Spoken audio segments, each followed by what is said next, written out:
Hey, listeners, before we get started today, I want to give a quick shout out and word to our sponsor, our very first sponsor, Rapido Solutions Group. Danny Frisco and Roberto Icaza, two longtime friends of mine, guys I've known for 10 plus years, the CEO and COO respectively and co-founders of Rapido Solutions Group. These guys know what they're doing. I'm excited to be partnered with them to give you a little glimpse into their business. Rapido connects logistics and supply chain organizations in North America with the best nearshore talent to scale efficiently, operate on par with US-based teams, and deliver superior customer service. These guys work with businesses from all sides of the industry, 3PLs, carriers, logistics, software companies, whatever it may be.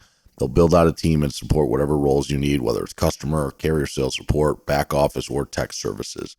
These guys know logistics. They know people. It's what sets them apart in this industry. They're driven by an inside knowledge of how to recruit, hire, and train within the industry and a passion to build better solutions for success.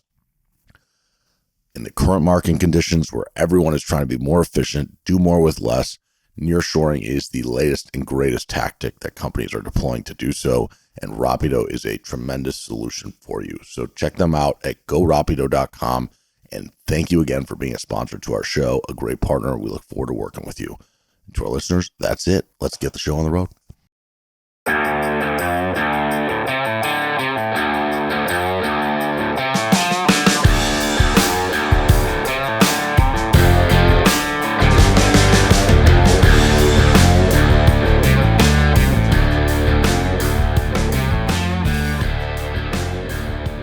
I'd rather just talk to you anyways. So, well, I appreciate it. Thank you. How have you been? I've never met you. This is the first time. It's nice to meet you. I guess I met you briefly for a second at TIA. We met for a second. Yeah. It's nice to meet you too, officially, I guess, or more formally. I'm good. I'm a year and a half into this. You know, I think you and I are similar in how we kind of pour ourselves into the business and make it kind of a part of who we are, almost to maybe to a fault. Definitely to a fault for me. And so I think some people can walk away from a business they've sold, whether they're fired or choose to, and be very comfortable and like walk away and be at peace with that and just move on to the next thing.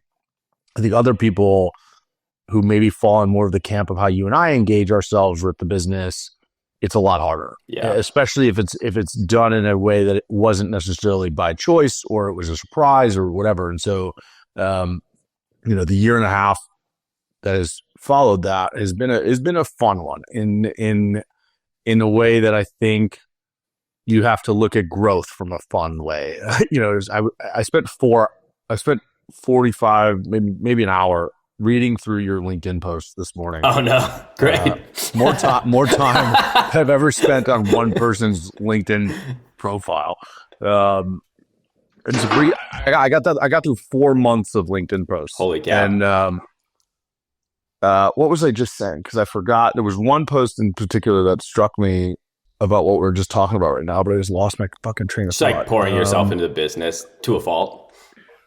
Yeah. But I don't know what the hell it was. I don't know. I lost it. My brain's fried. I just spent the last week on a golf trip, and this is my first day back. So, did you play well? Anyways, no. I was. It was a member guest tournament. I was the member. My guest was a really good golfer. I'm like a 15 handicap. So my game's improved. That's one benefit of getting canned was a year and a half of golf. But I had a low benchmark of 22 handicap. So it's, I'm improving, but I showed up and just was awful. I mean, I choked under the pressure hard, and my partner played well, but we didn't get done. Met some interesting people, but no W's for me. The social circle that you golf in, is it a freight community or is that a different community? It's a little bit of both. It depends. I think a lot of my old buddies, some of them are in freight. I golf with them all the time, and then others are, from Michigan. And then if I'm down in Mexico at our club down there, it's just whoever's in that community. And there's not many freight people down there, but yeah, Yeah. So anyways, that's cool. God, what the fuck was I just thinking? I can't remember which goddamn post of yours I was thinking of. It made so much sense. I don't know. Anyways, we'll let it go and then we can start talking. Do you have a hard cut in hour 20? No, we're good. Okay. I don't have like, and we'll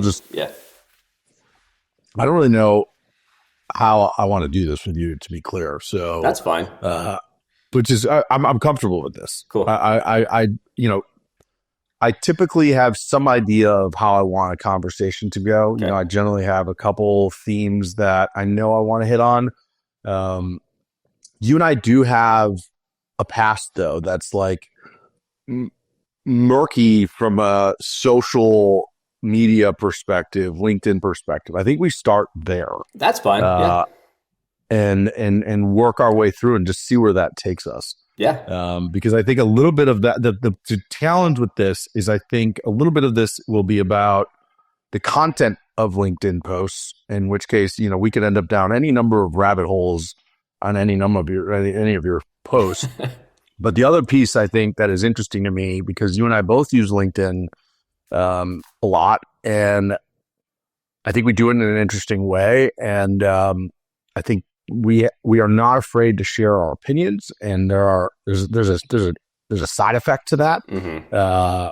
There's a benefit to it, but I just think it's interesting. So let's start there. So without further ado, I'm your host, Andrew Silver. This is the Freight Pod. I don't have a microphone today. I lost the cord to it, so this feels weird. I almost feel a little naked not having a microphone right in front of my face, but I am joined today by, I'm going to try to say your name right, Mr. Chad Olesen. You got it. You nailed it. Really? Yeah. Okay. Yeah. Where is that name from? Because you got the double D on there, which I don't know if that's just your parents were feeling funky or if that's they're some European origins. I think they had been hanging out in like Sedona and were like, we're going to do this a little bit weird. So they did that, but Norwegian and Danish. So like the Olesen is Norwegian. Son of Ole or something like that. I don't know, but yeah. All right. Well, what's the from the show Vikings? Ragnar, son of Ragnar, Chad, son of Ole. Exactly right. So I am joined today by Chad, CEO of AVRL. I always forget to mention the company, but not today. A bit of a mysterious company, I would say. I wanted to start with the LinkedIn, but I'm going to go to the website first because I just remembered this. So, and I think this maybe has something to do with your general persona, and I'm curious about it. So let's talk about it. So when you go to avrl.io, and for those who are listening, just pop on your phone and do that. Look at me we're just driving traffic to your website right here. The day this releases will be the highest volume traffic day on your website. Not that you ever look at it because your website doesn't have anything on it. So when I go on to avrl.io, I see a landing page. It says AVRL. It says automation technology at 4.0 scale. And it says, over the course of every year, we identify 18 companies to work with us to automate their processes.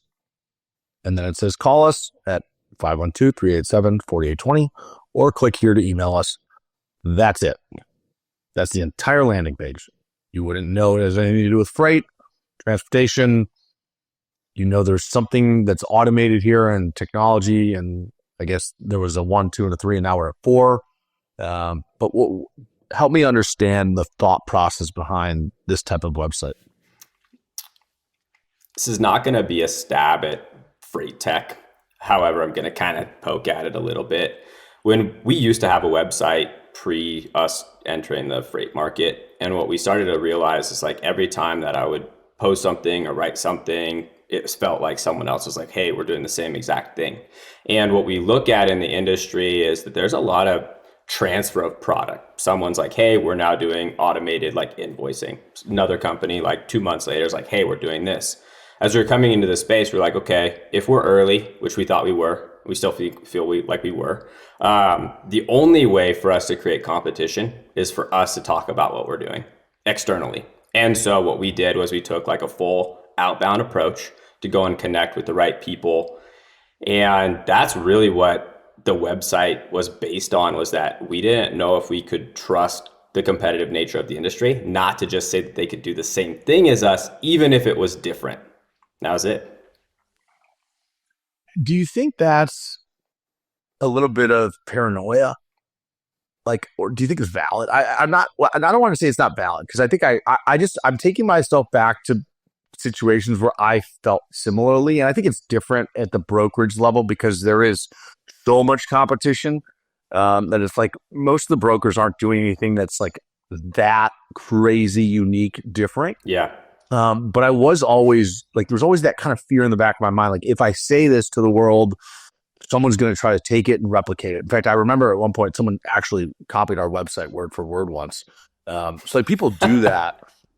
But I resonate with the thought. I'm just curious, as you thought about it, like how that played into that. I think definitely it started out as paranoia. Like, were we really doing what no one had like thought of? Definitely not. The use case was even pitched to us, right? We just figured out how to do it. The interesting thing is that as we went deeper through this, we were like, holy cow, this is working. With us not marketing what we do, what ended up happening was it started to tap into this inner circle core of freight. Like, you know, a lot of people in freight. I start working with like a Jay Gustafson. He knows like all of his friends. And so we started to like just dabble on that. We've actually talked about removing the website and putting a real one up. And every time that we think we're going to do it, we're like, we just have so much inbound coming in right now, because it creates this like really mysterious, like, what do they actually do? And I think that if everyone was doing that type of like marketing, it probably wouldn't work. But because we're the only ones in transportation doing it, maybe that's why it's working. Yeah. I mean, it's definitely different. And I resonate with your comment around people knowing one another, because I think people take for granted or don't realize how often guys like myself who were running brokerages, whether it was a 50 million revenue brokerage or a 500 million revenue brokerage or in the billions. I mean, we were having these same conversations. But when we were unsure of something, or when we were considering trying something new, or looking at a vendor, or trying to solve this problem, whether it was inbound phone calls were, the volume of them relative to the amount of people who could answer them at any given time, or API pricing, whatever it may have been. When we were unsure, we call a friend. Yeah. I mean, it was, who wants to be a millionaire? Phone a friend, but you didn't have one lifeline. You had as many as you wanted. Yeah. And I think the reality is that you could start a business like yours and know 5 people. And if you know the right 5 people, you get 100 customers. Because when I find something that works for me, whether it was a highway or, I don't need to throw out a bunch of names, and someone else comes out to me and says, hey, we're trying to tackle this problem. We all share that information. Hey, you should try these guys. They're great. It helped us a ton. So I don't know if that's true in every industry, but maybe it's because freight is, I don't want to use the word incestuous, but there's so much crossover. I mean, there's so much, companies get big and the next company comes along that's got a bunch of capital invested in it, or a little bit of a different idea, and they just need the right leadership. And then boom, you're pulling from that place. And when you have these organizations where people really enjoy working together, and then those people leave and start new ones or join other ones, it's like those friendships live on. But now you've got people and decision makers at 100 different companies, and someone like yourself, again, 5 or 10 of them, and you have a business for life. Yeah. We like, to just echo that a little bit, like we worked with BNSF Logistics pre that JB Hunt acquisition. We were like devastated. We're like, damn it, that's going to go away because it's going to get consolidated into a singular contract. However, in a positive note, all of those people who left ended up pulling us directly into their new organizations. And so I definitely believe, like, I also don't want to use the word incestuous, but I do think that the freight industry is more of a core group than any other industry that we've looked at. So your business didn't start in freight. I didn't know that until recently. You guys started with BMW, correct? Yeah. So BMW was our first customer. Company's original name was Advanced Voice Research Labs, and we were going after core voice technology, much like you're seeing some of these new entrants coming into the freight industry today. we started working with like BMW, and then SAP gave us some money to come in and connect disparate systems. We started working with a lot of their blue chip customers. It's like, the Shell, the Chevron, those guys. And we actually worked really heavily into oil and gas brokerage first. So literally processing chats, filling out the ERP system, fully automated. And I started working with a massive retailer in Arkansas. They introduced me to somebody, and like the rest is history. And what's funny is that when I went in to pitch JB Hunt, they were the first one who ever looked at us. I thought I was going in to sell them something differently. I went in and sell them something, spent 2 days in a room with Terry Turpin, who was their former chief commercial officer. And he's like, hey, this is all great, but could you help us do X? And it was automating their transactional spot freight. And we were like, I don't know what that is. We looked at it and we were like, oh, this is way easier than the stuff we're trying to do. Yeah, let's go do that. And we did a pretty decent pivot, same product, but just pivoted into the market. And that was December 2019. When was the company founded? We founded the company in January 2017. And how many people were there day one? And what did it look like over those first 2 years before that JB Hunt meeting? So we had raised money in 2017 and then again in 2018.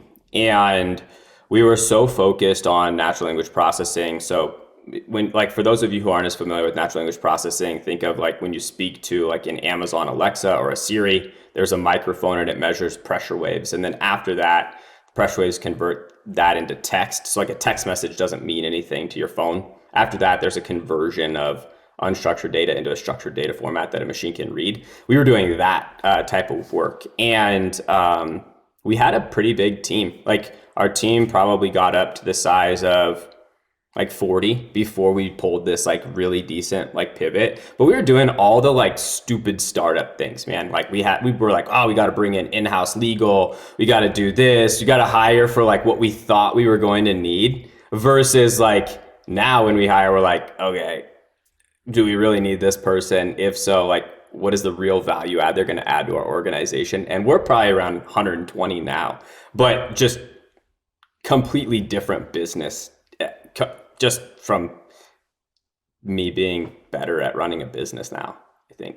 So what when you make that pivot though, you're sitting in that meeting with JB Hunt and they say, hey, we want you to think about this problem.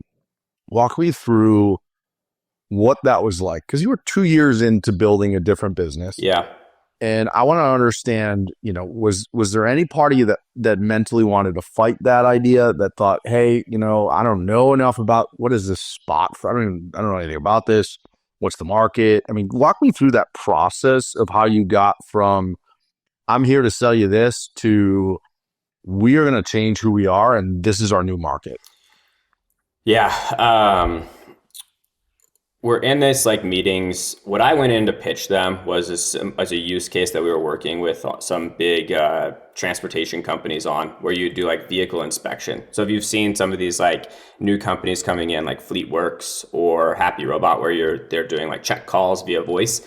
We had this idea where we were oh my gosh, 360 inspections on trucks. How awesome would it be to walk around the truck and fully do an inspection and then have the voice system fill out the maintenance system and all the parts. And so we were already doing the automation of the execution on the back end, just the input was differently. That's what I thought I was going to go and sell into JB Hunt.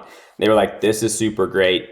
We have a bigger problem. And the challenge that a lot of these 3PLs and carriers have been having with connecting these third-party systems, so if you work with Costco and you have to go into Costco's system, is that if you don't own the system that you're automating, any change will just break the automation, right? And so what was happening was that it wasn't our technologies just fit the problem so well. We were oh, well, since we own our own browser, we could just deploy it and insert HTML into the shipper system. That's a perfect fit. But the transition of this big pivot was COVID happened, right? In February, when was that? March 2020? Yeah, March 2020. Yeah. March 13th is when we all went home.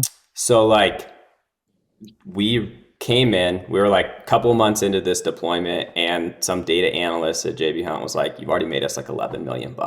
And I look at my CTO on the camera and I'm just shut the F up. Don't say anything. Don't smile.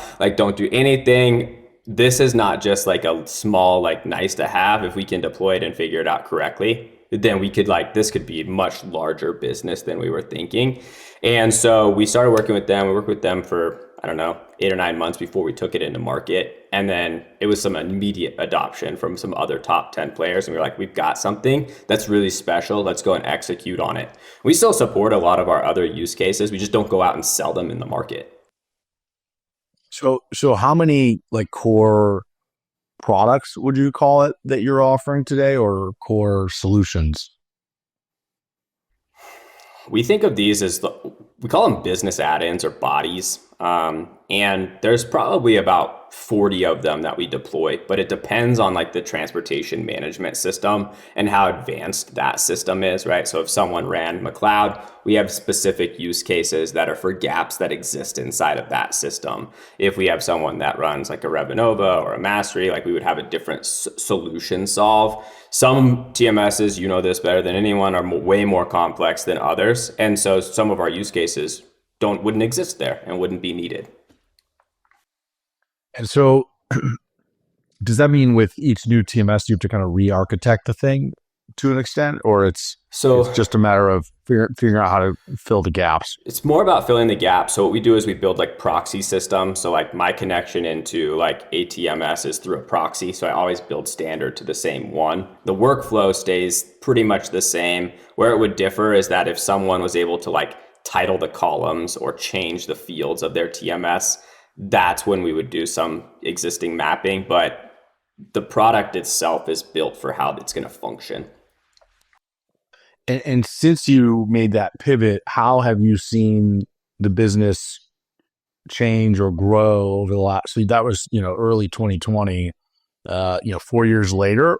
Yeah. What are we ecstatic with that choice? And we're still moving on the same path? Have we evolved more? Like, give me a little bit of an update there. We really ripped the whole business down to zero. For any of you who have like listening to this, who have ever like built something and then ripped it all the way down, very like mentally difficult to do. But we actually brought it all the way down to 4 employees from 40, and then have scaled it now. So I don't know how many years it's been, 4 years now, to about 120. And we're mostly engineering group. So probably 90% engineering. There is this huge lesson that we had to learn, which is freight is really complex. It's really complex on why someone does something a specific way, why they use very specific terminology.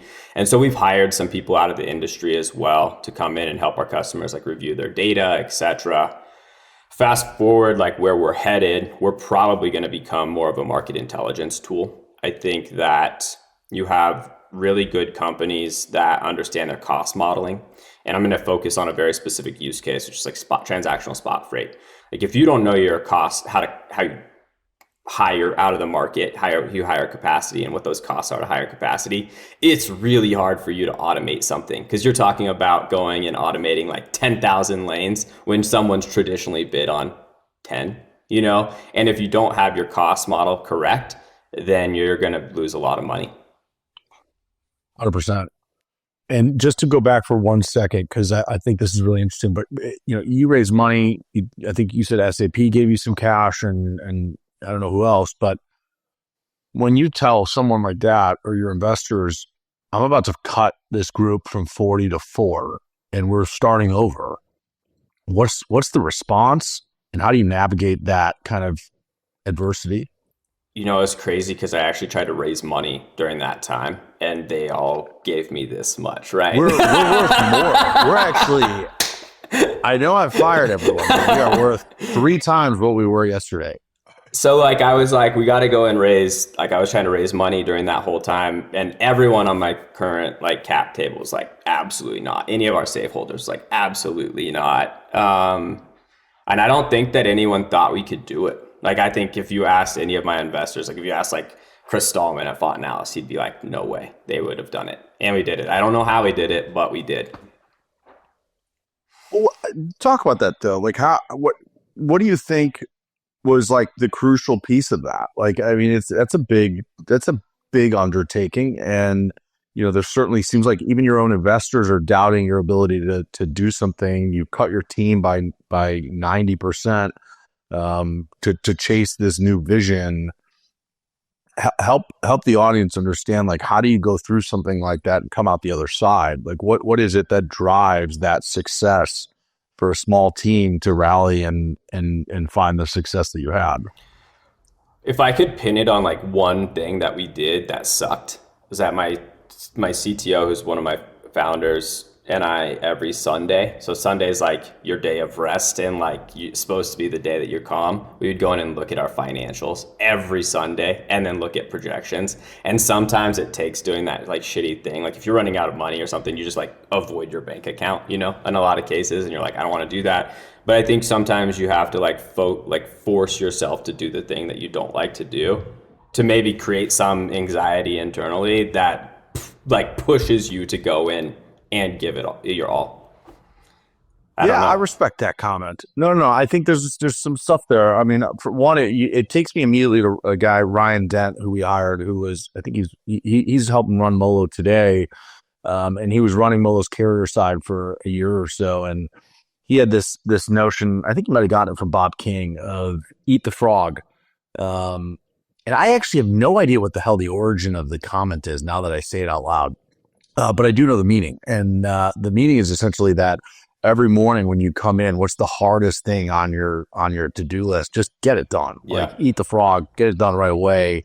And it's interesting because your comments about you're running out of money, you don't look at the bank account, like that's that kind of avoidant mentality. And I've been there. I think I've had it in my personal life some. Yeah. You just want to avoid that stuff because it's easier not to deal with it. But I think there's something really, I think that rings true, that the way you think about it. And your comments about a Sunday, I've noticed too, you like to post on LinkedIn on the weekends. And talk to me a little bit about what, some people would say the weekends are for rest, as you said. Why Sundays? Like what about the weekend is meaningful for you with respect to how you work? I'm pretty lazy by nature. I think a lot of entrepreneurs can be like pretty lazy, and they're like always trying to find like the easiest way to do something. For me, like I'll use an example of yesterday, Veterans Day. I did all of our compliance stuff like that I like wouldn't want to do, or that I have like queued up in my email that I just like avoid over and over. And that's how I tend to think about like Sunday or like the weekend, is like, hey, maybe I do some prospecting for my sales team, because that's like really terrible work. It's like really grunt level work, but I also want to be part of helping them identify who best in like class targets are for us, do our compliance stuff that has been sitting on my desk that's holding someone back from like finishing their work. That's really what I try and do on the weekend. It's like the not fun stuff, but it's probably the most important stuff for our business to like continue to run. I always like the weekends for just kind of the clarity of thought. I mean, there's just fewer distractions. Yeah. I mean, it was too easy to be in the office during the week and want to be thinking about something maybe bigger picture or deeper thinking, and then your email is just one after the next, after the next, after the next, and I'm easily distracted. So I liked selling on the weekends. Like that was when I felt like I could put some really good thought into a well-crafted email that showed I really had an understanding for what this potential customer's problems might be, why I think we could help, so and such. No offense, but when you sit down and take time to write, you're a very good writer. So I can actually like see that would be a good play and a good use of your time on the weekend. Thank you. Where is that coming from? LinkedIn? Some of your LinkedIn comments, like I can tell when you haven't written something in a long time. And then it's clear that you put a lot of thought into something that would normally be like very dense, and it's just very well articulated, and it does very well. Usually like a lot of like people's writing, when they write like large format, it becomes too dense and it dies. I think yours is really fluid. Thank you. I appreciate that. I like writing, and I don't do it enough. I don't know why I can't get myself to do it more. I've been fighting it. I've been fighting my therapist and my coach on journaling and just doing it consistently. And LinkedIn, I have a relationship with LinkedIn that I need to figure out, because I hate it and I value it. I value it and I hate it, I think, are the two feelings I have towards it. There's no part of me that likes it. I think, when I first started posting on LinkedIn, I think it was during COVID, and it was largely because I just couldn't spend as much time in front of customers. And I thought, I'm a big believer in kind of vulnerability, and it just stems from Brene Brown, frankly. But I've seen that if you're willing to kind of put yourself out into a space that most people won't, oftentimes I think good things come from that. Yeah. And there has to be a level of discomfort for it to, I think, play the way you want it to, because that's what's giving people a taste of something they haven't seen, or a side of you they haven't seen, or a side of something they haven't seen. And so I think for me, I figure, why not try to just sell on LinkedIn the way I would sell face to face with someone? Can I block out the concern of people judging me and just focus on what I care about, which is, promoting my business and helping people understand what our business can do. And that was the origin for me of posting on LinkedIn. And then, over time, I started developing a following. I remember at one point, I posted like a 5-minute video of what I called, I think it was I had like a 4-box theory or hypothesis on brokerage. And it was essentially like what I thought were the 4 things that you needed to have a great freight brokerage. And, I just spent some time thinking about it, and then came and made a video and did it. And a few weeks later, someone told me that, I won't say who, but one of the fastest growing brokerage in history was forcing their salespeople to watch it and then try to play it into their own sales processes. Interesting. So like, but like LinkedIn to me over the last 4 years has evolved into something totally different. Not totally different. I still try to use it for the same thing. I just have grown to hate it. And I don't know if that hate is valid, or if it's something more deep rooted inside me that's an issue. But like, I feel LinkedIn has turned into a place where people are going to just kind of be self-congratulatory, and it's like kind of a series of Google search inspiration quotes, but aren't representative of like people's real life stuff and real feelings and real thoughts and whatnot. I'm curious, because you have a very engaged LinkedIn presence, and I've definitely had some judgmental thoughts about your LinkedIn in the past. And I think that's more an issue about me than it is about you, to be honest. And I'm comfortable saying that. But we've traded barbs, and I think we're both willing to speak openly, even if it's controversial or it's something that people will disagree with. And maybe we both argue that that's part of the strategy, and that it's something that it's almost like Trump strategy. I don't want to go that far, but like Trump has kind of become an expert in polarization. Yes. And recognizing that it's okay to polarize, because that leaves you in a place where half the people, or some large contingent of the people, are big fans. And if that's the case, like, that's fine. I said a lot there. So talk to me about how you think about LinkedIn, what you agree with, what you disagree with about me, and what I'm saying right now. Someone once told me that a very interesting thing about me in the freight industry is that almost everyone has an opinion about me. And that's interesting. But that is what LinkedIn has done for me. And I think that, and AVRL, and I think that I'm okay with that. And a lot of times I write things off the cuff where like I don't proof them. I always have like spelling mistakes that I come in and like clean up and stuff like that. But I like want it to be representative of my authentic thought. Maybe not necessarily representative of who I am, but like my thought. That's how I feel. And so like for an example, I again, I think I said this while we were recording. I may have before, so I'll have to repeat it. But I spent more time on your LinkedIn profile today than I ever have on anyone's. Just reading through your posts. It was 45 minutes an hour of, I went through 4 months of posts. There's a lot of posts. I think you're a once a day guy, sometimes twice. Yeah.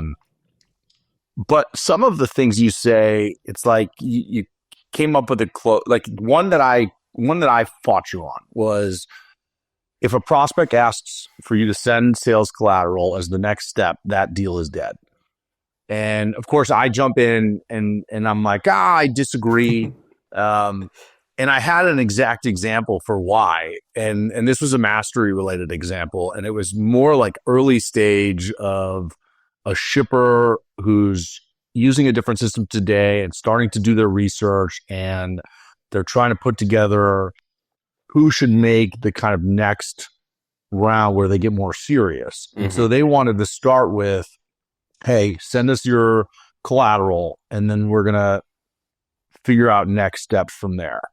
And this is a very specific, simple example. And I think the point that I think becomes contentious or controversial about some of your posts is, like, you'll take something that can be way more complex and just simplify it and just throw it in your face. And it does charge people because it's like, well, no, I have an example that proves that that's wrong. Do you not care about the nuance of that? Or because and maybe that's part of, again, the strategy, knowing that it's gonna incite. Because I think a few days later, there was another post you had that was like, oh, people think they can talk about you, and it'll hurt you, but boom, and it was like 400 new followers. Yeah. So I remember this post, and I actually think that you wrote in there, I haven't gone and looked at it since like that day or whatever, but you wrote in there, like, part of Chad's strategy is he throws something in and like lets people argue over it or whatever. And that is kind of my strategy. My point of this post was really like, whenever I hire like a new sales rep and they're like cold calling, someone's like, hey, send me stuff, I'll check it out. Like, that deal's dead. And so like, I agree with you that content or collateral as a step, very important. You probably couldn't sell anything, but in my mind, when I'm writing this, I'm only thinking about like, hey, I cold call Andrew Silver. He says, this is great. Send me some information. I want my employees to be like, hey, you and I both know you're not going to read that. So if you're not interested, that's cool, and we don't have to move forward. If you are, then like, let's set up some time to also go through the content together. And so, yeah, you hit it like right on the head, like what I do. That's what my strategy is.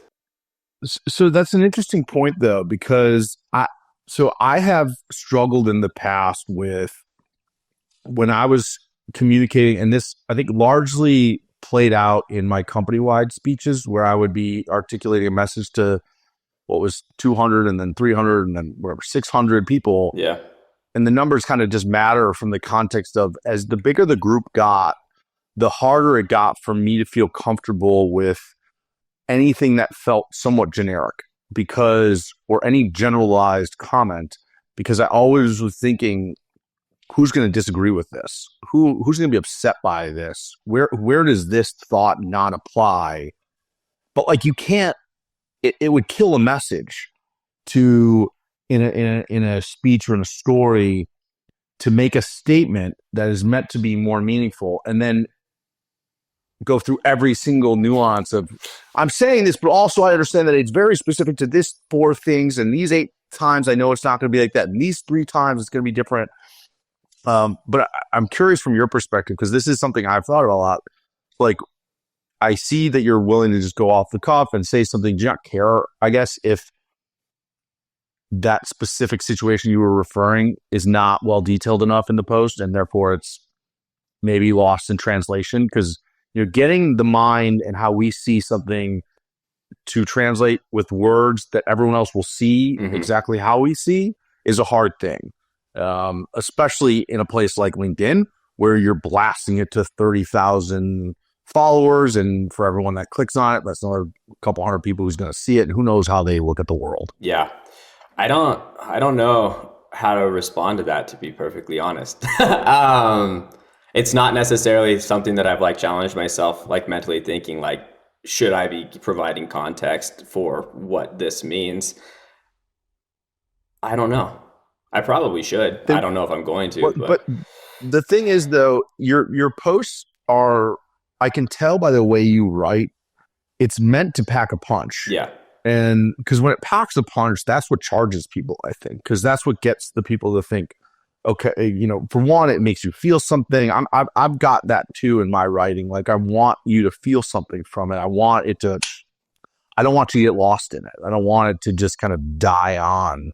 I want you to feel it. And so I think you have to kind of, another post, FYI, you can't manage out of a crisis. Your option is to roll up your sleeves, get your hands dirty, and lead out of a crisis. Like your posts are meant to be written in a way that when I say them, you can feel it. Yeah. Right. And so I agree with that concept. But, if you start adding a bunch of context, it will lose a little bit of luster. Yeah. I mean, I don't know if you've ever met Madison. I think you have. I'm trying to coach her on how to write, because she'll write a statement and then another statement that's a clarification of the statement. And when you read it in that way, it's skip. And so if you can write in a way that makes someone feel something, regardless of what that is, that's what I'm trying to achieve. And when you said that someone told you everyone has an opinion of you, yeah, I think you're wise enough to know he's not saying everyone has a glowing opinion of you. I don't know I don't know if the number is 80% glowing, 20% hate it, or 50-50, or who knows? I don't know if it even matters. My point though is I'm curious, how do you personally navigate that? Does that not eat at you at all? Not at all worried? I don't care. Are you really at a place where you're I don't give a crap what someone thinks of me? Because I'm impressed if you are. I can't sit here and tell you I'm there yet. I would like to get there, but curious. I think that there's also this interesting play with assuming who I am online as a persona, but then getting to know me on an individual level and being oh shit, this person's actually human, and this person is not this pompous, arrogant person that he writes on. He's really trying to do good, trying to deliver really good tech for the industry, and trying to actually I really want to do great things for freight brokerages. And so I believe that. I like that play. That's kind of psychotic of me, I'm sure. But I like the play of people thinking that I'm going to be a certain way, and then they get to know me and they're holy shit, that's kind of a mind trip. I mean, I imagine people have described me in similar terms, and it probably stems from a overly confident stream of posts over the years, kind of tooting the horn of Molo and our team and brazenly saying as much. But there's something about what I always felt I was doing was showing how much I believed in the team. Mm-hmm. And I understand that sometimes came off in a way that someone might describe as arrogant or pompous, but I was hopeful that I could get more from my team seeing how much I was willing to go out and fight on their behalf and speak on how great they are, than I was losing from people who said, God, that guy won't shut the hell up about Molo and his team. They're not that cool. They're not that great. And I don't know if that's a little bit of jealousy of people, but I just didn't have I think part of the reason I don't post as much as I used to is because I still struggle with that and feeling I don't know, I don't want people to think I'm disingenuous. I don't want people to think I'm just blowing smoke or whatever it may be. So that's a struggle for me. I won't allow myself to post on LinkedIn more than once a week. And I don't know if that's the right way to think about it. Probably not. I think you have a lot more to offer the industry than you probably give yourself credit. I was literally on a podcast, I think last week or the week before, and I was talking about this exact video. I had hired this person from CH. They were maybe my 10th employee when we were going to come into transportation. I really needed to learn as much as I possibly could about transportation. And he was like, hey, if you really want to learn about brokerage and carrier and shipper relationship, you need to watch this podcast. And it was you, Dan Lewis, and I think this guy from like Monster Energy. And there was this point in this in this podcast, Ron Kane, yeah, where legitimately it was either you or Ron Kane who was like, look, I don't care about Dan Lewis. The moment he can stop paying for my freight, I will find someone else who will pay to move my freight. And I'm like sitting here and I'm like, oh my gosh, I have to build product for like an industry where no one likes one another or no one really gets along. And so like our whole product has been shaped based off of like, okay, I got to create a product that is like broker centric that helps push their agenda deeper and only do that. And then if I come out with a carrier product, it cannot be the same because it doesn't work like that. And I think that more founders that are operating in this space, I don't know if they realize how much negativity there is on all sides. But that's a really important thing if you're going to build product for this industry. It's hard to serve multiple parts of the equation. I'm watching someone else who I don't think is a competitor of yours today, but as you pivot to be a market intelligence platform, they may become one. But they were a broker-centric product that is coming out with a shipper-centric product. Oh yeah, I know that company. They're not saying goodbye to the brokers, but they're creating a separate product for shippers. Yeah. And the brokers are not happy about it. Yeah. And you know, I think there's risk of them. I talked with their CEO about it and was like, just be careful. Like, you know, your bread and butter is there, and make sure they're not going to get too worried about what you're doing with the shippers, because unless you're ready to say, unless you see a bigger market there and that's where you want to go, you know, it's a delicate dance to try to do both. The first time I ever met Jordan Graff, he told me you can only serve one master. It was like 3 years ago. I think about that statement all the time when we're creating product. So that's a good point. And let's pivot to that for just a second. And that's more the concept of like just leadership, I guess, and your kind of not value system, but like, how old are you today? I'm 35. 35. So I'm 34. So you started in 17. So we both started our companies around the same age, 27, 28 years old. Yep. Which, you know, I don't know many people at that age who I think have it figured out. And I don't mean to say that I think that we did. I definitively did not have it figured out. My point is more to say that like we really don't know what we're doing starting businesses at that age. Or at least I felt like I didn't have like a leadership style that I had crafted and was ready. And I didn't have like a series of mentors and quotes that I was living by. But I'm curious if you do, or if you have certain things that are like a creed or motto or quotes that like really have shaped kind of how you try to lead your organization, how you try to show up in your organization. Like, kind of, can you walk me through this piece of kind of Chad and how you've approached kind of managing your team and building the team and growing the business? Yeah. I want to revert to something that you had mentioned though. In 2017, I did think I had it figured out, and I was playing house the entire time. And I think that most founders think that they have it figured out, and they really, like, you look back, like I go and look at the decks that we had in 2017 and how we were selling and communicating, and I'm just sitting here like, I don't understand how anyone bought anything from us, but that's that okay. I get. I think there's this really interesting concept of every message that you can communicate with someone either brings you closer to them or pushes them away. And this is a concept that I think about all the time. And when AVRL first came into transportation, we were kind of like a-holes. Like, we would tell a customer, like, you're wrong. There's even a Glassdoor review about me that's like our CEO yelled at a customer in front, you know? And like, over the past like 2 years, we've really been trying to like change that, like change how We're not here to fight you. We're here to like help you. We're here to even bring tools. In my path to market intelligence, I understand that if I want to go after mid-market brokerages, I have to help them understand how to price, how to review their data, how to do these things.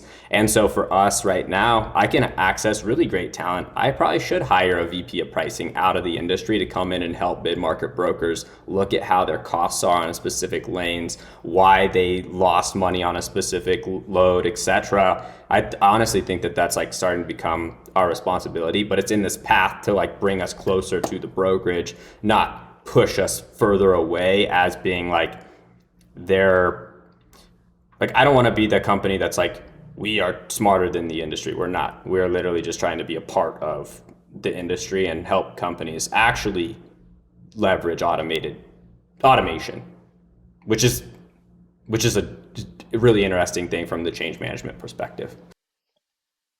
So some interesting commentary there, because, you know, I remember, again, in the 4 months of LinkedIn posts of yours that I read this morning, one of them was around, I can't remember how you said it, but the essence of the post was that you want salespeople who are comfortable telling a customer they're wrong. Yeah.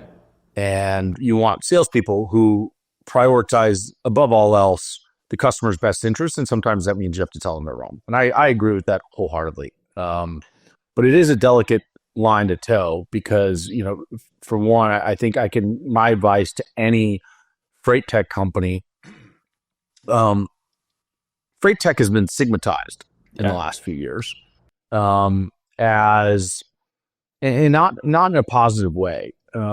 It's more felt like a cash grab, like, you know, a race to value, and like just wherever we get our hands on it. Like we were going to be kind of not freight brokers, but also freight brokers who call themselves freight tech. And now it's like, okay, everyone understands that wasn't the way. So now it's like a race to being a very specific freight tech company. But the piece of advice I would give to people is don't come in and, as you said, arrogantly kind of tell people you know everything, and act like you know everything. And that is, you know, freight brokers are very leery of that today. And I think that's an easy way to just lose an opportunity before you even get a chance to start it. But I do agree that I think what you want to be able to do is leverage your superpower, your niche, you know, in your case, it's going to be a tremendous amount of data and a very specific history of you know, automating pricing that no one else has the timeline that I think you guys do of how long you've been focused on this solution. Yeah. Or at a minimum, that, you know, you're as experienced as anyone in the industry in doing this. So like you can leverage those things to be extremely consultative and help, especially, you know, as you think about, I like breaking up mid-market brokers from especially the big guys, because the mid-market, the $100 million, the $50 million brokerages, those guys are way more open to solutions and advice and perspective, especially because more often than not, the people running them are guys like me who don't feel like we have all the answers, and people who just knew how to hustle and had the itch and the drive and the grit to go start something and build around a team without all the answers in front of them, and just keep putting one foot in front of the other, knowing that, you know, you can build a community of people that will help you continue to build a better and better business. Yeah. I think like what we want to do is like, if you're that founder, say it's you're really great at building culture.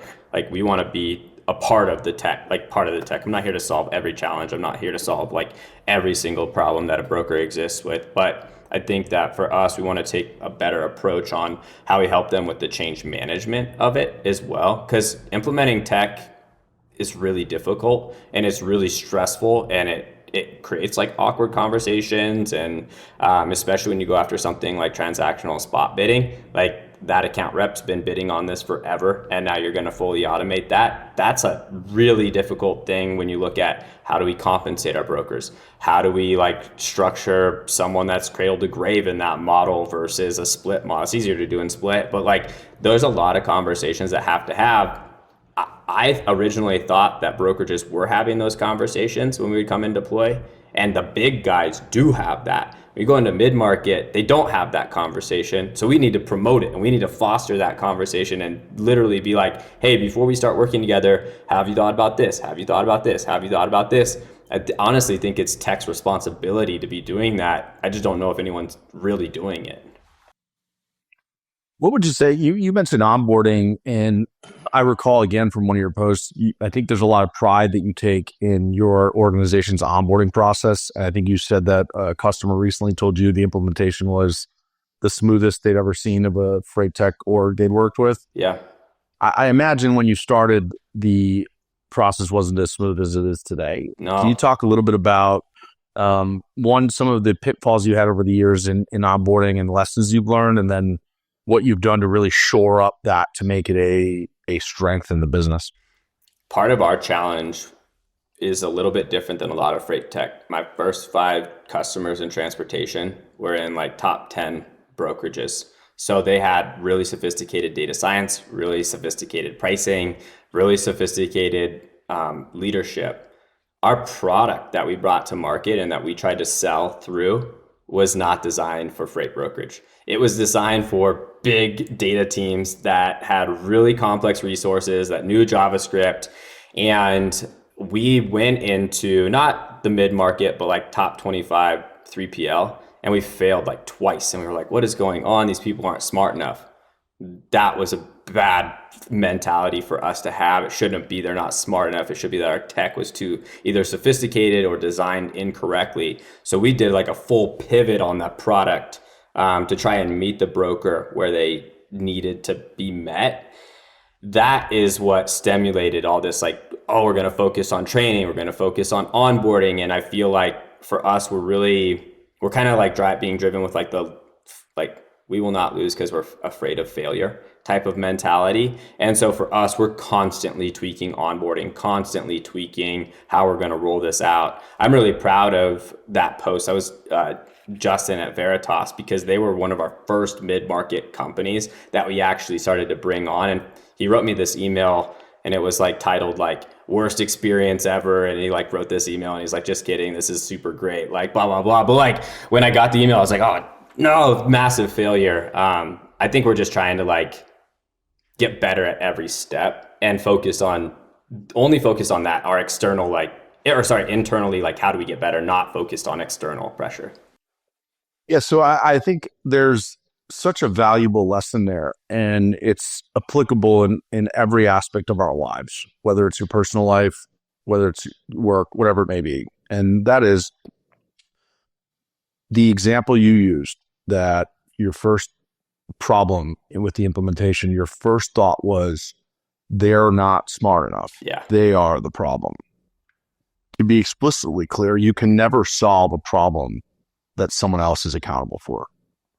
But if you can view a problem through the lens of your own accountability, you can always solve it. Yeah. And so to take the perspective of they're not smart enough, there's nothing you can do about that. Yeah. If they're not smart enough, there's nothing you can do.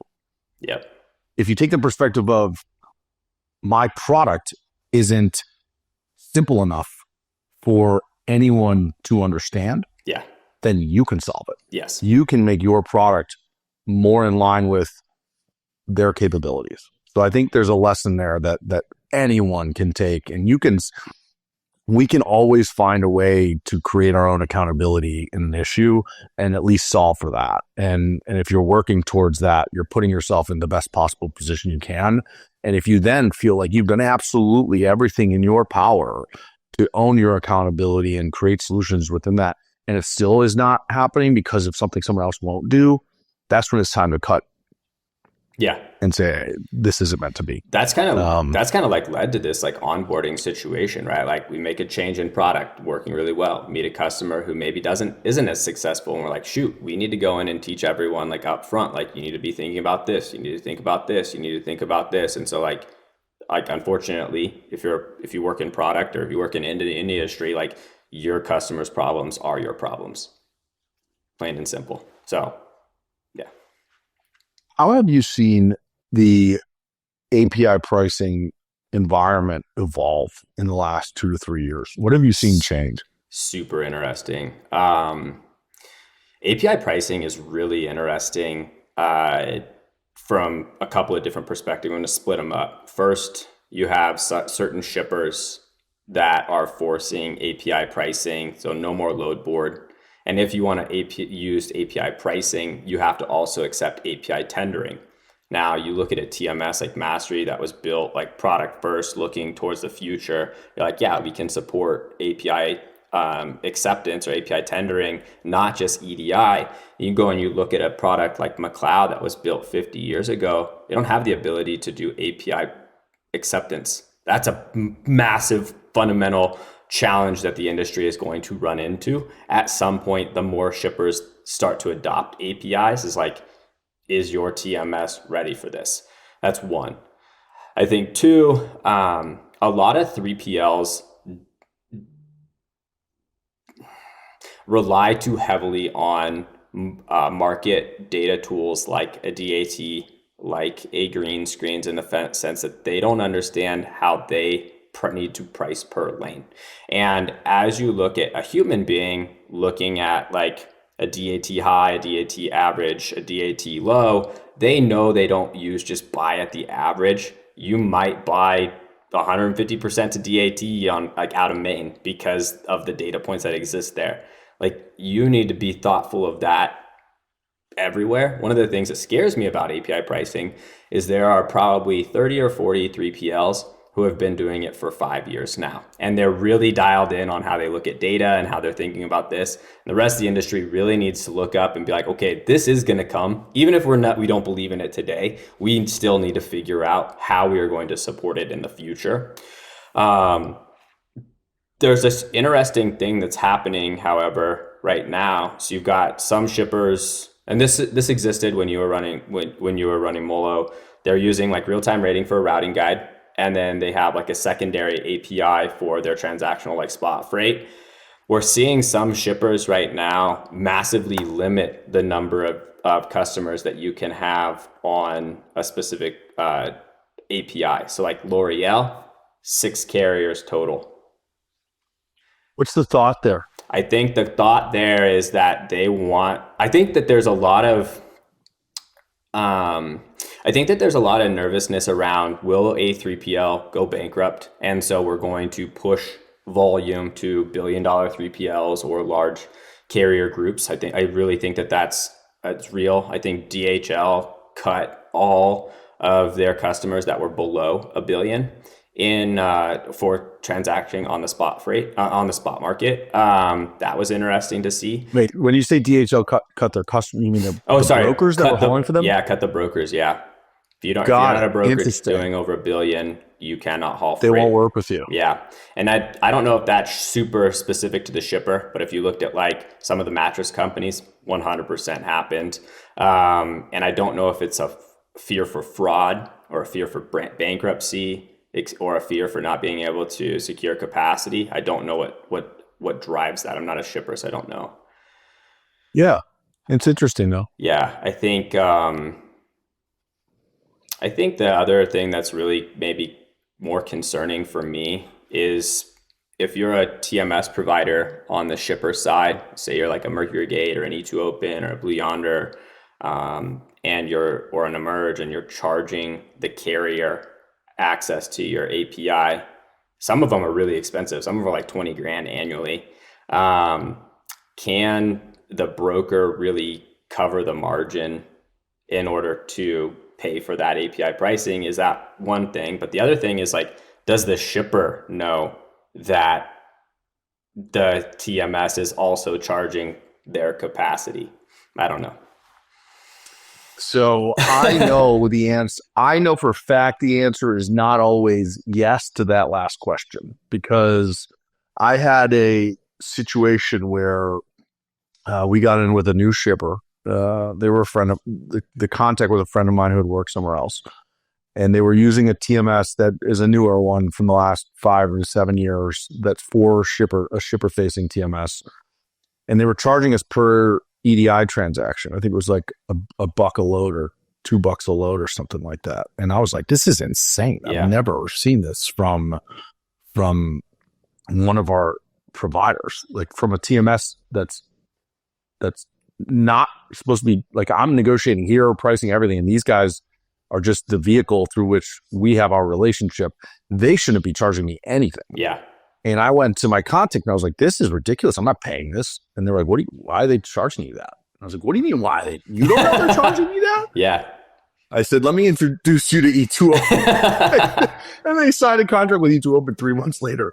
But I think that stuff is very shady, and I don't think it's right. I think that, I don't know. So there's 2 ways to think about this. So for one, the example we just used of a TMS provider charging the carrier without the shipper knowing, that is absolutely ridiculous. Yeah.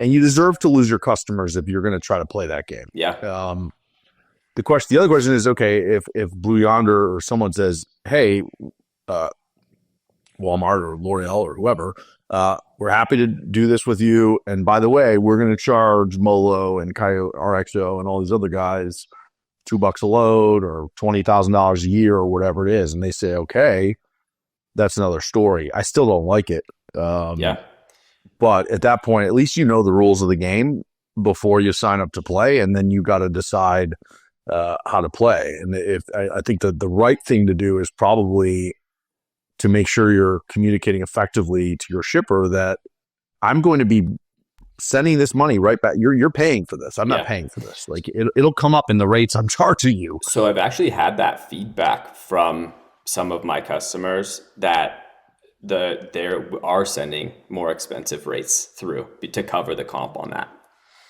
Why wouldn't they? The truck driver's not going to pay for it. He's not saying, okay, I know I usually run this lane for $1.90, but I know you're going to API price this load for me, so I'll do it for $1.85. Like that's not a thing. Yeah. The driver doesn't care, right? I mean, his price is his price based on his costs. He's not involved in the API pricing that's going on 2 levels above him. Yeah. Or her. I feel like we're really early in on the API. They've been around for a couple of years, but I think we're really early in on the strategy of how they're going to get used. Like the shipper, like if you can get a better rate by sending an email quote versus a load board versus an API, why wouldn't you hit all 3? And I really feel like certain shippers will end up doing unique gamification of how they're sourcing rates. Yeah, my hope and asked, I guess, to the broader community is just we are transparent about how we're playing the games we're playing. I think, pitting my system design against my sales reps thought process, in a world where you try to do an email and a API price on the same lane is not a game I'm hoping to participate in. Right. I think actually, as I say that, there's some accountability. Again, this is where, who do you want to own your accountability, or do you want to pass the buck? But I do think, it is our responsibility as the broker to, if there are 3 methods through which a customer may ask me for a price, I need to make sure that my system is structured in a way where I can be consistent in delivering a price based on the 3 methods, because I'm fairly certain the means by which I procure capacity is completely independent of the means by which I quote the lane. So, I think if we're going to be accountable, but that's the hard thing, I think, is I'm going to pivot here, but it makes sense, is how have you navigated the kind of man versus machine battle that I know, the decision makers you're dealing with who are coming to you because they want API pricing solutions, they're not the people who necessarily, some of them probably, but it's more often the people 3 levels below them who own the relationships with the Crafts and the L'Oreals of the world, who are doing the quoting, who have managed that freight for a decade and feel like they know the rates inside and out. Those are the mistrusting folks who don't just want to pass all the quoting that drives their take-home pay. They don't just want to pass it to Chad and say that Chad's got a system that will procure the right rate for us based on our own history and all that. So like, how do you think about that, developing buy-in from salespeople who are like on the front lines, who know the business, and that kind of tribal knowledge that has always been so challenging to automate? I think that as API pricing or automated pricing becomes more prevalent throughout the industry, you almost have to run it like you would run carrier sales as an organization. And so our best customers, I'll use an example, traditionally have an analyst that is reviewing data, and then they meet with the account team on like a Tuesday and they review the next week for the next 2 weeks out. And I think it has to be this more collaborative workflow with the account rep. You are 100% right. The account rep knows very unique things about like the account. They know what happens when it's about to be Christmas tree season, etc. Like they have so much internal knowledge. Now they should be setting the rules for the automation. I firmly believe that, but they also should be the one driving the strategy. Maybe not the one tweaking it, but literally driving the conversation of, hey, we need to think about this. Like, hey, Diwali's coming up. We know that carriers are going to be heading back into Fresno, heading back up into Columbus, Ohio. And then on Tuesday, they're going to be heading back out to Dallas. Like, we need to go in and adjust rates to think about that. But I think that it is a much more collaborative approach than people might tend to believe it needs to be. Yeah. So you're saying that you're not really taking the man out of the equation. Correct. You want to give the man control of the machine. Yeah. And I think that's maybe what is most misunderstood about about the most effective way to do this. Yeah. Is the goal is to make it so the person who knows the most doesn't have to manually leverage that every day. Yeah. But rather can more effectively weekly manage it. And maybe it's every Friday at 4:00, I send an email with all my thoughts for the week on what's going to happen in the freight market in my lanes. Yeah.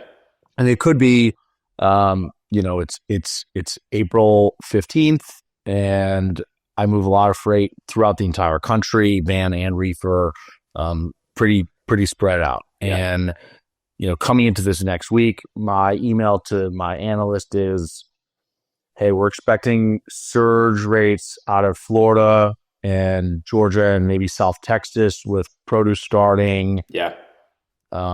Expect to pay probably 20 to 30% more on any lanes we have out of there. Yep. And conversely, anything going into those areas, we should maybe buy 20 to 30 cents cheap better or 30% better. Yeah.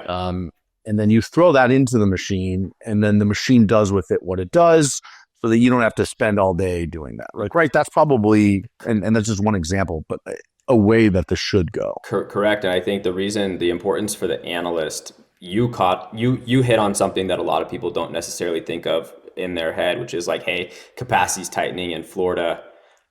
What I want the analyst to do is question like, okay, cool, but what's going to happen in Georgia? What's going to happen in South Carolina? Because it's going to inverse and we are going to need to we're going to need to buy below the market in those regions if we plan to win any freight there.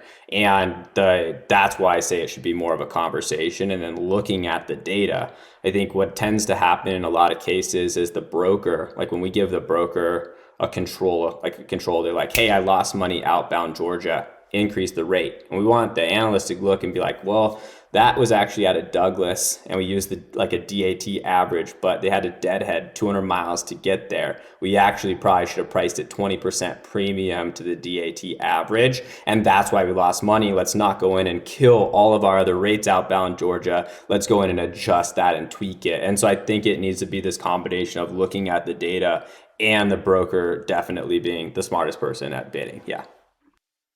So I'm curious, how do you know when a piece of information becomes meaningful versus an outlier? And I think we can use the exact example you're talking about, which is the loads out of Douglas. On this example, we booked a guy out of Atlanta. How do I know, did I only book a guy out of Atlanta today because I got unlucky and that 200 miles deadhead was just one bad day versus this is going to be a theme for all loads we ship out of here? Like, what's the thought process? If you can, this is probably a hard question to answer, maybe, but this is like, I think it's applicable in a lot of cases. So we tend to go in and look at rates from a fundamental level, and I'll use like Douglas, Georgia as the example. So the rates that come out of Douglas actually are sourced from Savannah, but we can't necessarily use that as our exact rate. We might need to create a float that lives on top of it. And so with us, we traditionally have a cost to hire model, like call way up front when we're onboarding a customer to be like, hey, where do you buy really well? Where are you buying not as well? Let's go in and do an analysis on this up front so that we can help them start to like think about where there might be inconsistent flaws in data. And they're really prevalent. Like if you took, I'm gonna use like an example close to Chicago, like rates in Alsip come from Juliet, but capacity probably comes from Chicago. Like, can we really use that as a rate, or do we need to go in and do some data manipulation to come up with a better rating structure for how we think about cost? And that's what we're trying to go in and tweak and change and teach them on, hey, you didn't just lose money out of Alsip or into Alsip. This is why. And I think maybe this is a reason why people have been resistant to automation is they don't understand the why. If I don't understand the why, then I think it's just bad versus being like, oh, that makes sense. Same thing happens with me out of Denver. You know, like they tend to draw like the correlation that's what's relevant to their experience. 100%. It's interesting to me because as I think about your role and the value you provide, so you hinted at almost like a consultative initial approach. Like let's just get a baseline for where you are. Mm-hmm. And what I think is interesting is I had a conversation at TIA with another freight tech vendor, and they were telling me all this traction they were getting. And then they were telling me how essentially part of their solution was to take all of the data that let's say they have 50 customers. They aggregate all of that data and it's available to the 50 to use. And I think that's interesting because for one, just like your website had nothing on it out of fear of competitors copying your stuff, brokers feel like they have developed an edge in the capacity they've developed or the lanes they've got, whatever it is. Mm-hmm. And I don't know how brokers would feel about knowing that their data is being used to help other people, even if they're getting the benefit of other people's data helping them. And I just don't know if there's a morality issue or if there's an issue at all, or if this is part of what should be a differentiator for someone like you is, as you look at your 5 automated pricing competitors, if you can say, I've got 8 of the top 10 brokers amassing, I don't know, 40 billion of spend. I use all of that data to determine what market pricing should be on lanes or something like that. Is that beneficial to everyone? Is that problematic? How do you think about that aspect of this? So for me and AVRL's perspective, we don't own our customers' data. We pipe it directly to them. We want to just help them analyze it and look at it. I do see that there would be a massive problem with me sharing pricing data across all of my customers. It doesn't mean I'm not going to go in and share best in class strategy with them on like, hey, you're buying really bad here and this is the reason why, or hey, you should be thinking this way, and this way. Right now, I think we automate about 25 million spot transactions a month right now. I think that there would be a big problem if I was sharing that data across my customer base because everyone does source capacity differently, which means that everyone does have different rates in specific markets. But and at the same time that you would agree though that it would be helpful for me to know that I'm buying, maybe you don't give the exact, but it's like I'm buying at an F grade relative to my competition in this market. That tells me I should be really working on buying better there. Yeah. And I don't know. It's an interesting thing because it's if I were to say, and I'm going to ask you this, but I guess I'll just ask, how many different ways are there to skin the architecture of the automated pricing cat? Like so many, infinite. So many. Okay. Yeah. So to say that is to say that there's no reason, it's not like brokerage where when you look at how Molo procures capacity against, let's forget Molo. If you look at how Trident procures capacity against Axle, it would be hard for them to prove to me something is like substantially different about how they're doing it. But if I were to compare you to any one of your competitors, is it likely it's going to be very different how you guys are architecting the process? Definitely, because we believe in full base rate transformation. Like, we don't believe that the rate that like a DAT gives you or a green screens gives you is the rate that you should be using to procure on a specific lane, and that's lane specific. So I'll give you like just like an example of something. You might buy 25% below the DAT average based off of where you have available capacity. Whereas you go to like a TQL, maybe they don't have as good of pricing structure on that lane. They buy 15% to DAT. And so what we want to do is help them understand, like, where do you buy below the market at still positive margin? And so it's kind of like depends on the strategy that you want to run. So what we do is we come in, we're like, hey, you want high volume, low margin, high volume. Let's find the floor and the ceiling. Let's lift off here. Let's not play this like shotgun approach to the market. If you play like the shotgun approach, you don't win. When you do win, you probably lose money. And you also don't understand how you could make minor tweaks and changes. So if I understand what it costs for me to hire out of the market, then I only have to add small premiums because my cost structure doesn't, maybe it changes by mode or accessorial or certain things like that, but it's relative across a much larger grouping of customers. And so when I'm focused on automation, I'm not focused on automating 1 or 2 accounts. How am I going to come in and help you automate 500 accounts or 300 accounts at scale, one, and you have to be able to manage it, and we need to use it as like a profit center as well. And so we're trying to architect it in a way where, like, you take like Blue Trident or Nestle, like they'll pay Blue Trident brands, yeah, they'll pay more on a lane than an Anheuser-Busch InBev. We can't have the same cost structure. Or maybe we have the same cost structure, but one needs a discount, not just an increase in rate. And so for us, what we're trying to really help them understand is, what does it cost for us to obtain capacity or procure capacity out of the market? That's what we're really focused on. Yeah, I guess that makes sense, that how you look at the problem is way more strategic. And it makes sense that how you might approach that versus any one of your competitors would be very, very different. So interesting. Yeah.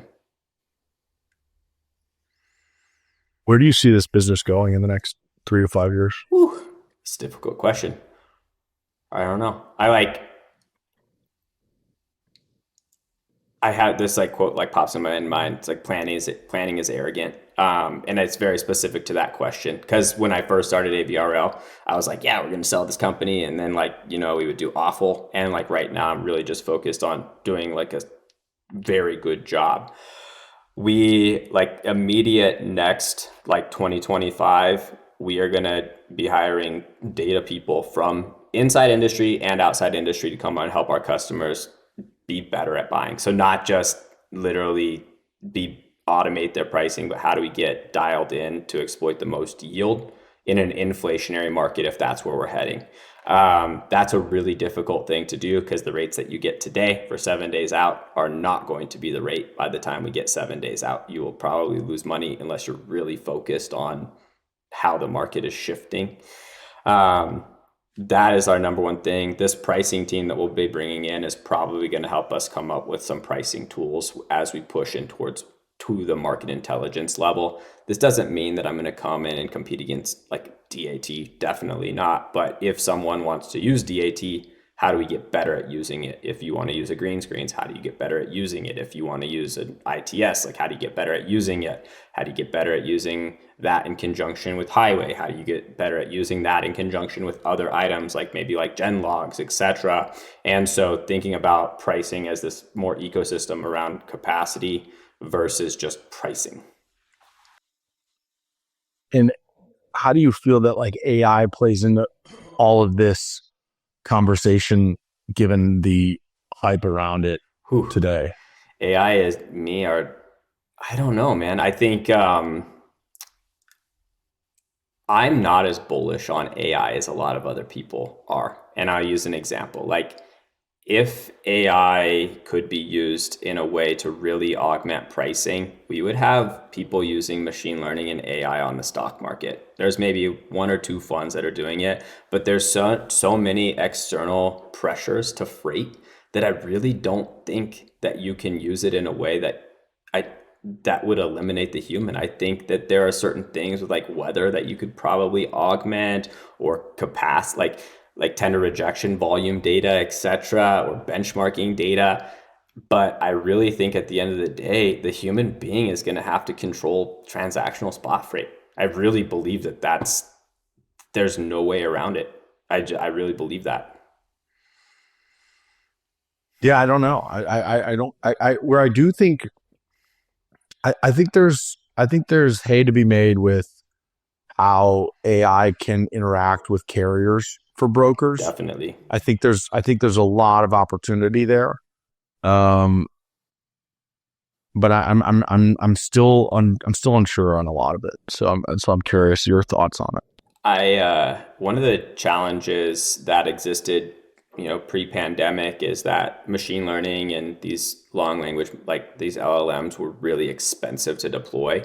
One of the things that we look at when we're looking at new tools, like we've talked about, like, oh, do you come out with like an email coding tool? And we're like, that's such a race to the bottom. Whoever's going to be the cheapest wins that game, unless you do something very unique. You look at like the guys at Vuma, they have productized each individual use case. Whereas you go and look at like a Happy Robot, they're a platform. Well, I personally have seen like challenges with giving someone a platform and being like, go build whatever you want on it, especially in this space. I think people need more help getting to the actual deployment of the use case to create like real value there. That was the challenge that I ran into, where I thought everyone was too dumb to use this platform, when it was like, we need to go in and productize and deliver the actual product. And so I think that AI has a long way to go into meeting the broker or the shipper or the carrier where they need to be met. What would you say is the most valuable lesson you've learned in the last 8 years in building your business? 7 years? Oh my gosh, most valuable lesson. It's a hard question. It's a super hard question. I have one. And it was when we were first coming into the market and we were doing like super well. We got money thrown at us like crazy and we didn't take it. And so both of my funding rounds that I had taken were safes, which means my own, like, CTO and my ownership stake are 100% of AVRL. We retain like full control. And I have some friends that went and raised like really big A rounds and B rounds, and they got put in a really difficult spot. And now I've had some of my investors come back to me and be like, you were really smart about not taking that money and doing that. And I constantly think about a lot of the content that's written online about venture capital and how you should fundraise and how you should build a business. And a lot of it's built based off of what the VC wants you to believe and what they want you to read. And I really think that you need to spend a lot of time with other entrepreneurs who have gone through it, learned the hard lesson, taken the money when they shouldn't have. And so I think building a community of people that you can call and ask question to is really undervalued. Like I really think that it's really undervalued. The only reason why I raised a safe the very first time was one of my buddies, Michael Greenberg, called me and he was like, don't raise an equity round, raise a safe instead. And I was like, almost had already raised it. They had done capital calls and we changed the position on our deal, or we changed the terms on the deal like last minute. And that really saved me. And ever since that time, I just like really felt like having a network of entrepreneurs that I can call and ask them what they would do because of an experience that they've gone through. Yeah, the experience is so valuable. It's one of the reasons I really, really want to run another business someday soon, because you feel like the second time around, you've just got to have so much more confidence in yourself, having done it once and knowing where you screwed up and knowing what not to do again. So I definitely relate to that that idea of being able to talk to people who have done it before, because man, is it different when you're doing it for the first time versus talking to somebody who's done it. What would you say you're most proud of?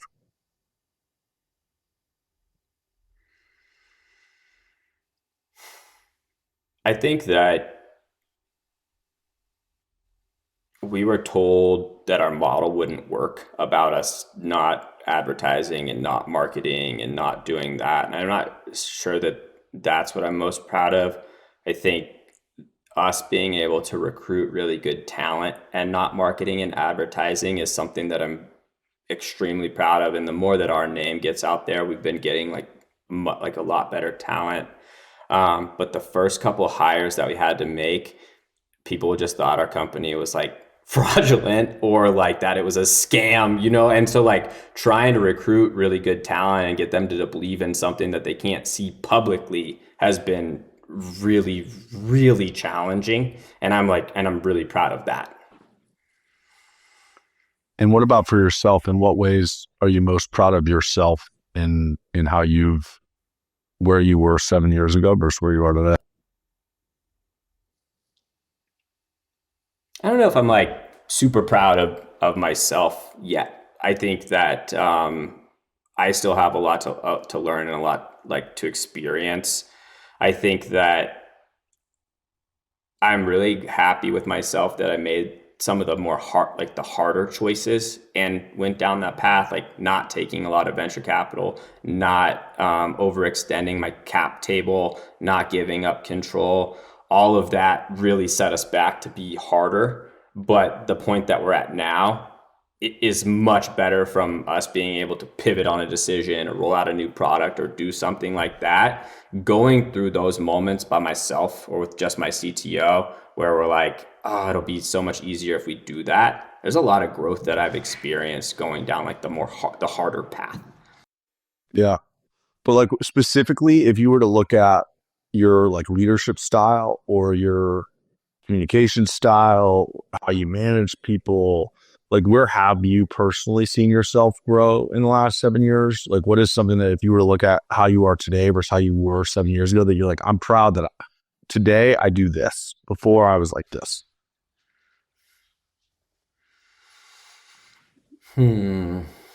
This is a difficult question. I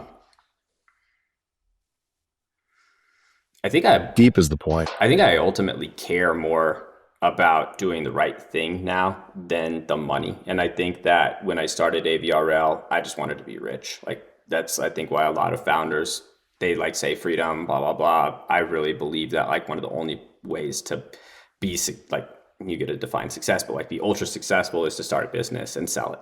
And now I care so little about that and so much more about creating like real impact. And this is maybe because I also found an industry that's been scammed so many times by other technology providers that I'm here and I want to be a company that didn't scam the industry. We came in and actually lifted it up and helped support it and move it into its next place. And so like this mental shift of like caring about money versus caring about legacy and where we go and what we do and what we accomplish is much different. Like I would say like black and white from where I was. Yeah. Welcome to a mission-driven mindset. Yeah. It's beautiful. It's different. It's a good place to be. Sometimes it sucks, right? Because you're like, that's not the best decision I should be making for my business, but I know it's the ethical decision that I should be making, which ultimately helps my business. Last one. Where do you still need to grow? What are you working on for yourself that you still need to develop, to mature, to improve?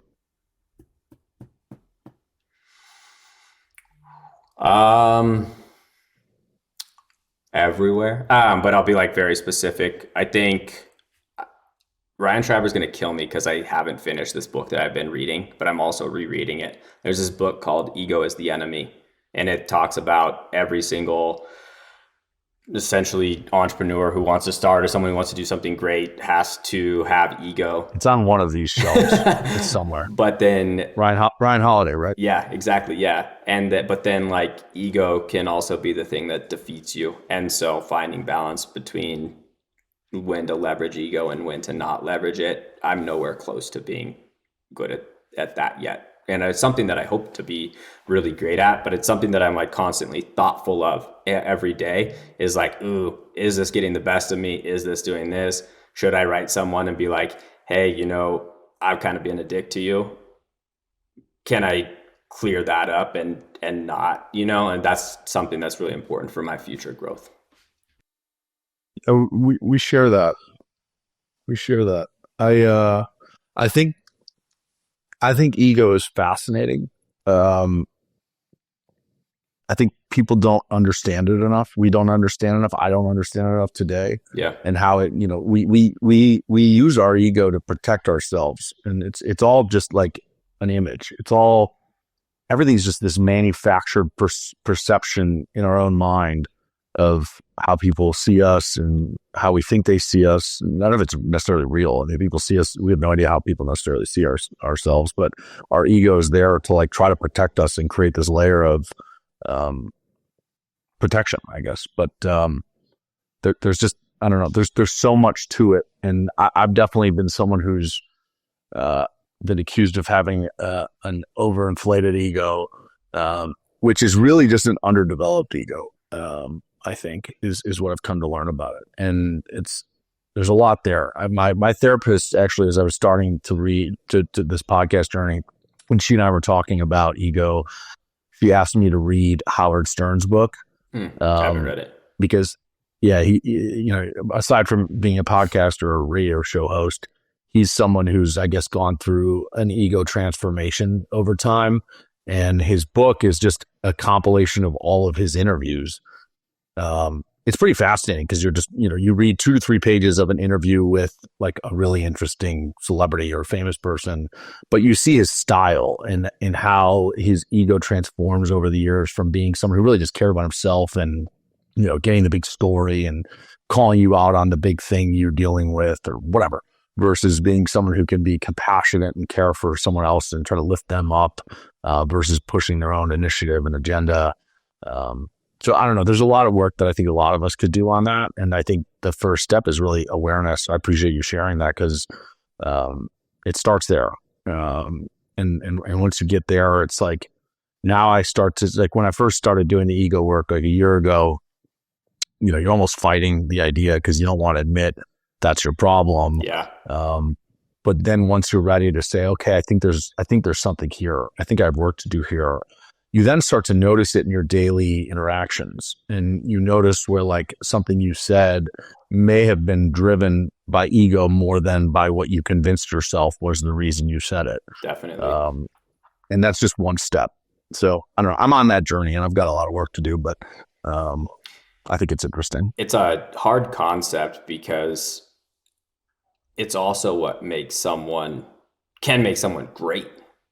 And like, that's what's this is like such a double-edged sword. Is like, it's a thing that can make you great and get you to a certain point, and you got to find balance in it, or it does the opposite of what you need. 100%. So, well, we've been an hour and a half, so that's how we feeling. You got any parting thoughts for our audience here? I feel like we've tried to tackle, I think, as much as at least was on my mind. No, it was great. I had a great time. Well, listen, man, I appreciate you coming on to our audience. Thanks for listening, and we'll see you next week. Thanks for having me.